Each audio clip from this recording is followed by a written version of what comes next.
Get him, Giorno. Get him, Giorno. Get him, get him.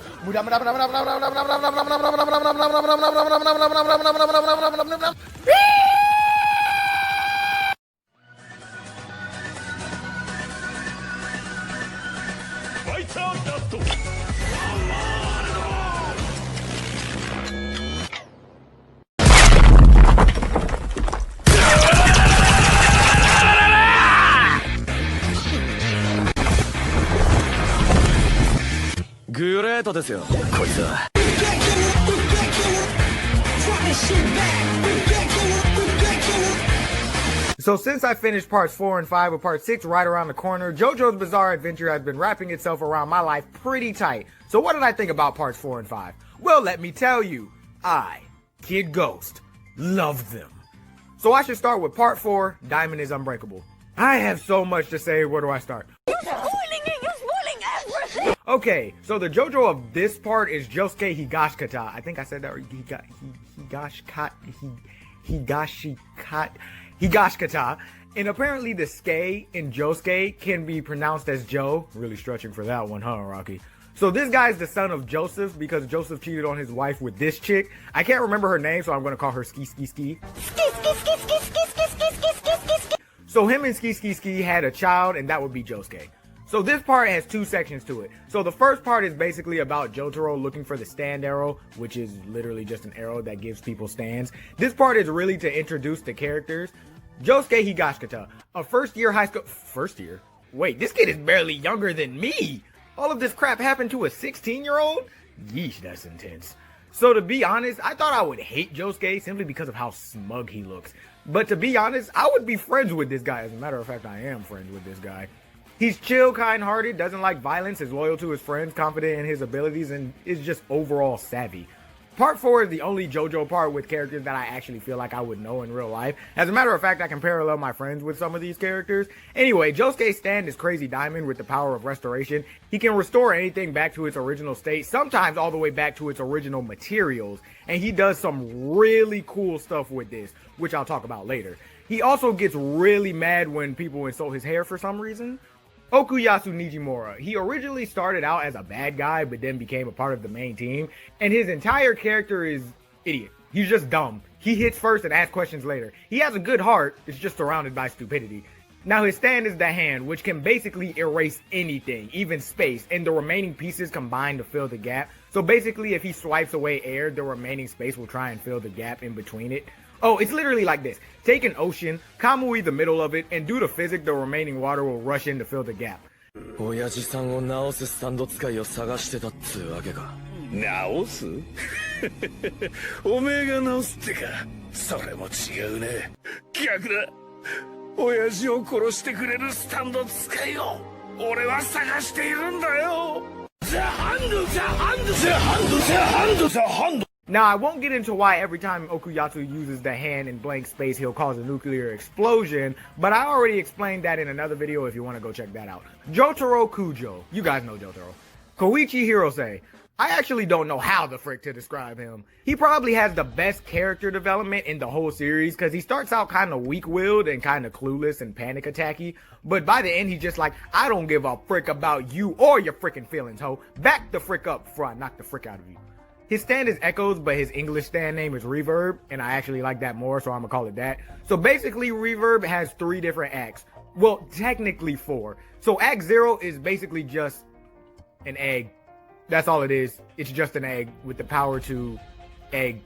Act 1 is basically just this weird car worm with a beak thing. And basically, it has the power to write sentences or onomatopoeias on people, and that sound will reverberate through their head, progressively getting louder and louder. Act 2 has the best ability out of all of them in my opinion. Basically, it can write sound effects on an object, and that object will take the form of that sound effect. Like he wrote the word boing on a spike, and the person he was fighting fell on it, and it sprang her back up. Now, Act 3 is the funniest out of all of these parts because it's the one that actually has the ability to talk back to the user. Act 3. Okay, master. Let's kill the whole beach! So Act 3's ability is basically make things super heavy. It's a lot cooler when it happens in the anime, trust me. I'm telling you, it's really cool.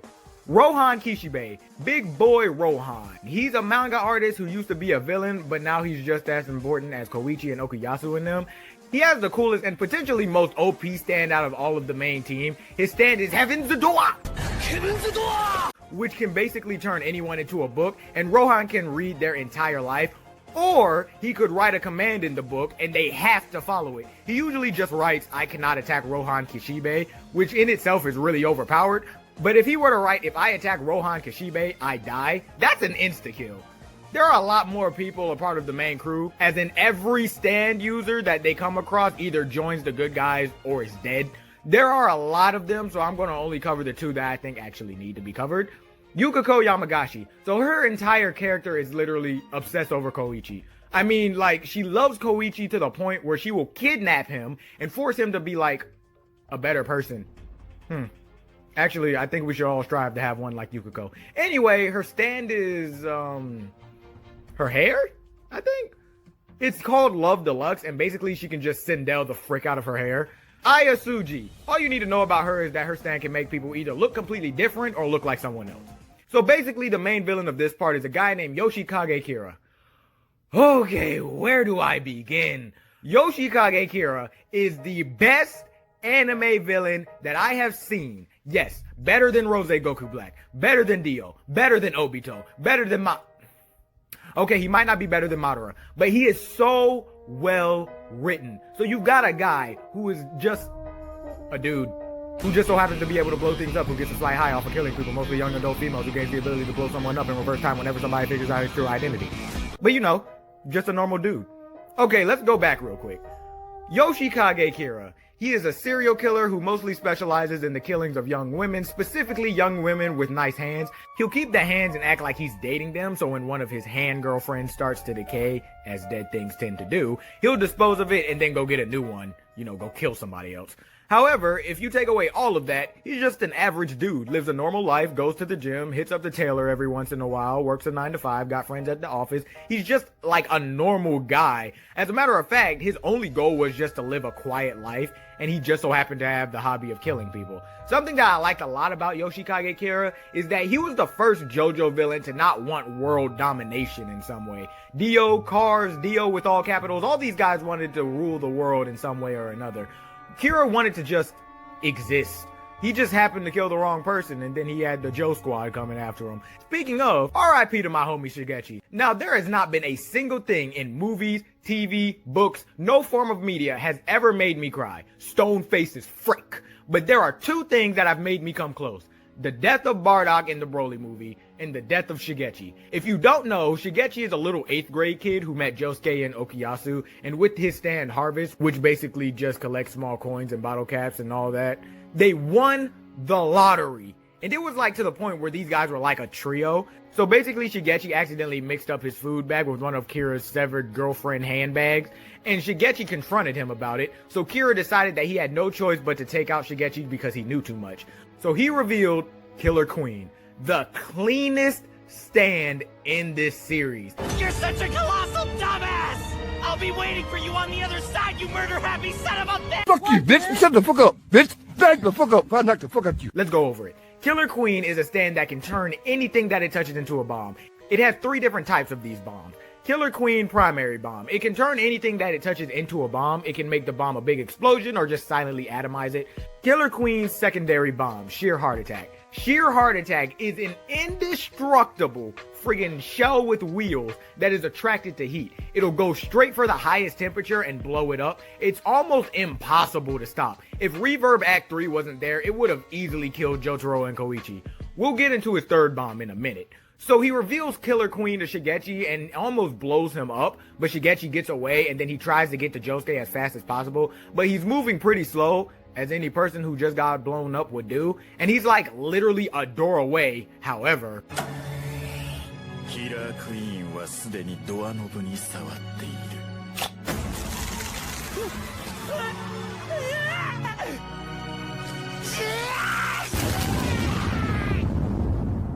Bruh, R.I.P. to my homie. Saddest death in JoJo. So, lightning round. Josuke and them find out who Kira is, so he runs away and goes to the stand user that can make anyone look like anyone else. And he forces her to make him look like another dude and killed her. So now Yoshikage Kira is posing as a man that he killed named Kosaku Kawajiri. Over time, Kawajiri's son Hayato suspected that his father was someone else, unlike his mother who was just in love with the guy. So he unmasked Kira, and now due to this, Kira had to kill him. So now Kira is in a little bit of a predicament.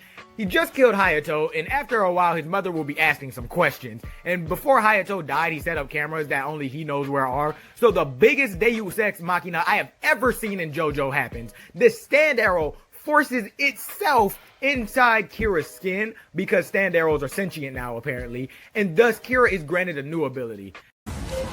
Killer Queen 第3の爆弾 Bites Dust. Killer Queen's tertiary bomb bites the dust. Now let me make sure I've got all my facts straight. Bites the dust is an ability that Kira can implant into someone, in this case Hayato, and if they reveal his true identity, the person that they told will blow up. Time will move back 1 hour, leaving only the person who has Bites the Dust inside them able to remember what happened. Nobody can harm this person, not even themselves or Kira, which basically means Bites the Dust is basically unbeatable. Now, if there was any one stand that I would want, it would be the world. But if I could have any other stand, it would be Killer Queen. Gosh, this stand is so cool. So the way they bypass Bites the Dust is Hayato gets Kira to monologue, therefore Hayato never actually said anything. This leads to probably my favorite fight in all of the first 5 parts of JoJo, Kira versus Josuke, and Okuyasu is in there too. There's too much stuff to go over here, but toward the end some bystanders see these 2 bloody people, so they understandably call the ambulance. And the nurses that arrive learn that this guy's name is Yoshikage Kira. So this means that Kira can activate Bites the Dust. All he has to do is push the button. Jotaro wants to stop time, but he's out of range. So Kira tries to click the button, but then Act 3 stops him before he could. So Kira powers through it. But then...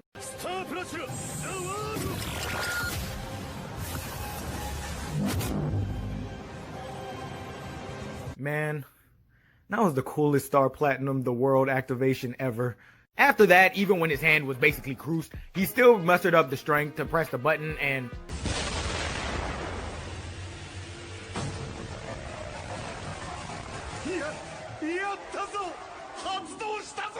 He won. Kira actually won.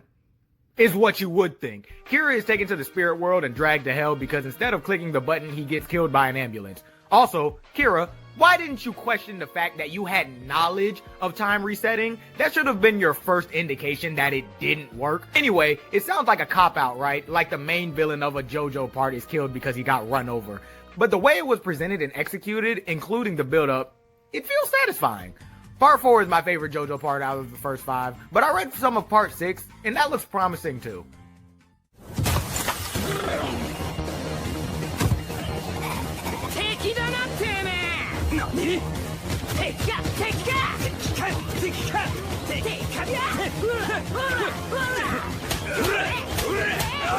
Now on to Golden Wind. Now I have a lot less to say about this part. After the amazingness that was Part 4, Part 5 had a lot to live up to. And did it do that? No, I don't think it did. But let's not compare it to Part 4, because nothing is better than Part 4. So we're introduced to Giorno Giovanna, son of Dio, whose stand power is to give life to inanimate objects. Also, Koichi is here too. Hey Koichi. So basically Giorno is introduced as this kind of looks innocent on the outside, but actually is a delinquent, is the best way I can explain it. He scams people and steals their wallets, so that kind of speaks for his character. So basically Giorno kills this mob gang guy, and so the mafia sends one of their members to go investigate his death, introducing Bruno Bucciarati, the leader of this mini mafia squad that works for the overall mafia. So basically Bucciarati interrogates Giorno about the murder, and Giorno tells him that he didn't know anything about it. So Bucciarati licks the sweat off of his face and determines that Giorno is lying.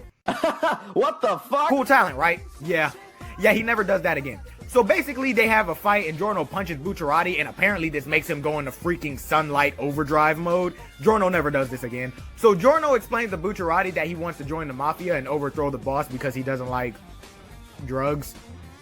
Okay. So Bucciarati is like, yeah man, sounds cool, let's do it. So he tells Giorno to go to this one super fat guy that can make him into a mafioso. Long story short, he passes the test and then kills the fat guy by turning his banana into a gun. No, Giorno, that is not how your power works. You can't just turn non-living objects into other non-living objects. No. So Bucha Big Dick introduces Giorno to his team. Leone Abacchio, basically an ex-police officer who basically is the most serious member of the team. He doesn't laugh, he doesn't smile, and for some reason he gets a high off of hating Giorno. His stand is Moody Blues, which can turn into anyone and replay their past events. Guido Mista, he's like a laid-back dude who's quick to get violent with people. He's the most realistic character out of the crew. As a matter of fact, just like Josuke, I know Mista in real life. It's hard to describe him, but just think of like a normal teenager who's quick to get violent. His stand is sex bullets, I'm not even going to comment on the name, which are basically like 7 little mini bullets that redirect actual bullets. Mista also despises the number 4. I have no idea why. It divides evenly and gives both parties more than one of the items, but he hates it for some reason, so he never uses number 4. Narancha Gurga, man, freaking these Italian names, bro, I can't do it. He's just a child that just so happens to be in the mafia. I mean, he's 17, but he acts like he's 4. Like, he doesn't know basic multiplication. Somehow he calculated 16 times 55 to get 28 after establishing that 6 times 5 was 30. When he's in a fight, it's completely different though. He's super tactical and really good at reading his opponents. His stand is Aerosmith, but the English name is Lil Bomber, and I like that better. And it's basically an airplane with a radar that detects carbon dioxide emissions. Panicotta Fugo. What the freak are these names, man? Fugo is a big brother figure to Narancha. He teaches him math and all that, but he's extremely hot-headed. Like, he dropped out of school because he beat a teacher with an encyclopedia. Guys, I think we should all strive to be like Fugo. And when Narancha got the 16 times 55 question wrong, he stabbed him in the cheek with a fork and slammed his head into the table. When he's not a complete psychopath, he's actually really calm and smart. He was one of, if not the only member of Bucciarati's team that actually went to college. His stand is Purple Haze, which is the scariest stand I've ever seen in my freaking life. It's supposed to be a reflection of Fugo's personality, so it's highly unstable and uncontrollably drools and shouts and rages all the time. But it actually has OCD apparently, because it hates things not being neat. Basically, there are these bulb things on its knuckles, and when it punches, these bulb things release a virus in the form of a fog. If you get caught in this virus, it's crucifixion. It'll melt an adult human male in 30 seconds. Ridiculous. So basically, they were assigned to deliver Trish Una, the boss's daughter, back to the boss. So Bruno's like, alright fam, we got you. So basically, they travel across Italy trying to get to this destination point where they're supposed to drop her off, fighting stand users across the way. So they get there, and as Bucha Big Dick was trying to drop her off, the boss cuts her hand off and steals her, and Bruno's like, what the fuck? So he confronts the boss, and we're introduced to the boss's stand, King Crimson. So basically, King Crimson can like skip through time up to 10 seconds, and all that time that he skipped is erased. A good way of explaining this is that King Crimson leaves the effect but erases the cause. He can see what you're gonna do within those 10 seconds, erases it, and just leaves the person sitting there like, what the fuck?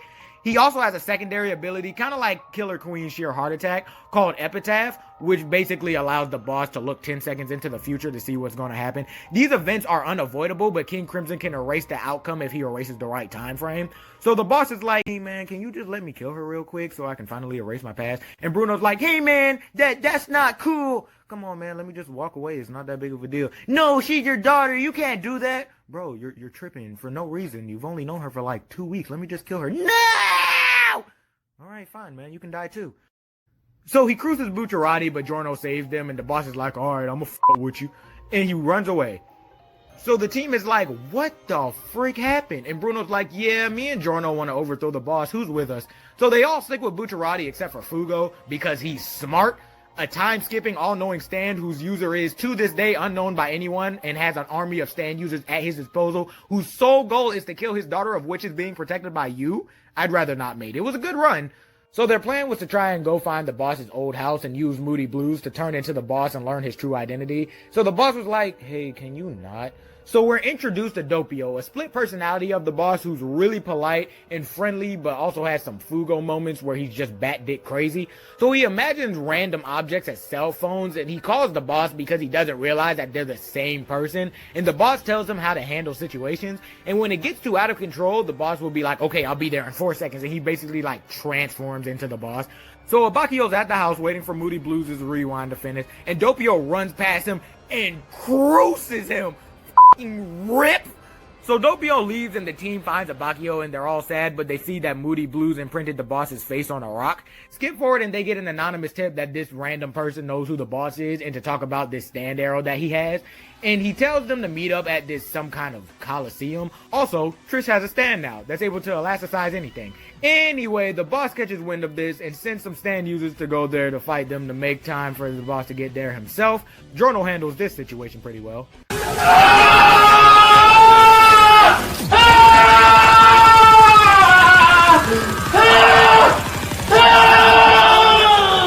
So Butcher Big Dick mistakes Doppio for Trish because Bucciarati's body is shutting down because it was revealed that he did indeed die back when he first encountered King Crimson, but his soul didn't want to pass on yet, so it just stayed in his dead body.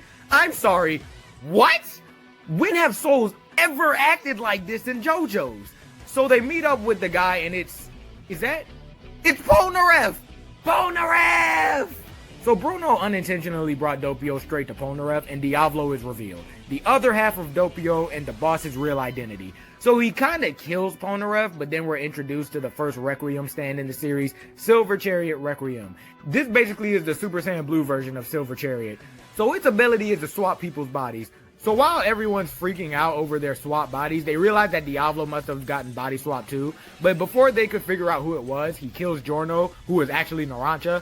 So to stop Silver Chariot Requiem, they had to destroy the light behind their heads. I don't freaking know. I haven't been understanding what was going on since Giorno killed Leaky Eye Luca. Okay, so everybody's body comes back and Giorno and Diavolo fight for the arrow. Giorno grabs it, stabs himself with it, and becomes the single strongest being in all of JoJo. So he presents Golden Expedience Requiem.